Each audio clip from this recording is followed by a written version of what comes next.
বাংলায় থেকেই বিলুপ্ত বাংলা ভাষা। শুধু তাই নয়, রক্তে ভারতীয়, মনের অন্দরে পাকিস্তান।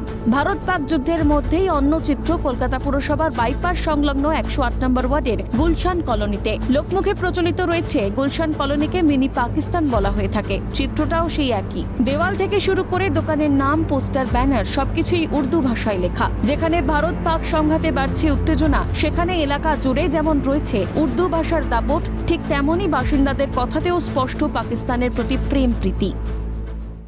শহর কলকাতার মধ্যেই কলকাতা পুরসভার 108 নম্বর ওয়ার্ডের অন্তর্গত গুলশান কলোনিতে আমরা দাঁড়িয়ে এসেছি। যে গুলশান কলোনি সাম্প্রতিককালে বহুবার বিভিন্ন কারণে সংবাদ শিরোনামে এসেছে। তার কারণ, গুলশান কলোনিতে এলে চতুর্দিকে চোখ রাখলে শুধুই দেখতে পাওয়া যাবে অবাঙালি পোস্টার, বলা ভালো উর্দুতে লেখা পোস্টার।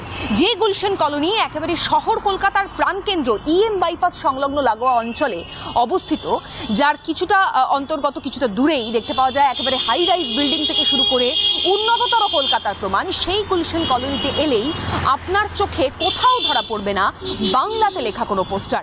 देखिए, चाहिए तो शांति, लेकिन इसमें तो सबसे बड़ा गलती है नरेंद्र मोदी का। जब इंडिया में जब इस चीज के बारे से आपको जो पहले से पता था कि कुछ बड़ा होने वाला है, तो आपने इस पर पहले से एक्शन क्यों नहीं लिए? देखिए किया है, देखिए ये आज से नहीं, ये शुरू से है।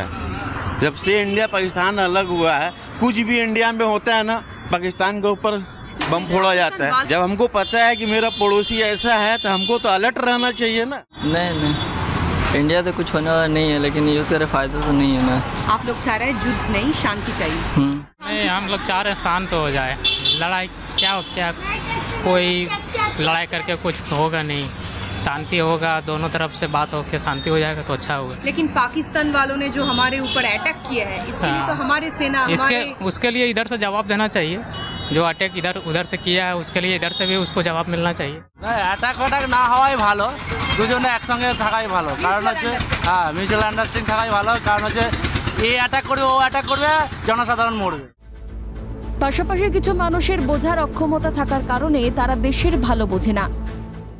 সেখানে যারা আছেন, যারা পোস্টার লাগাচ্ছেন, তারা যদি বাংলা নাই জানেন, তাহলে তাদের পক্ষে বাংলায় পোস্টার দেওয়া সম্ভব না। তাহলে অন্য লোকের সাহায্য নিতে হবে তারা যদি বাংলায় পোস্টার দিতে চায়। গুলশান কলোনিতে একাধিক অভিযোগ থাকা সত্ত্বেও পুলিশের বিরুদ্ধে নিষ্ক্রিয়তার অভিযোগ উঠেছে।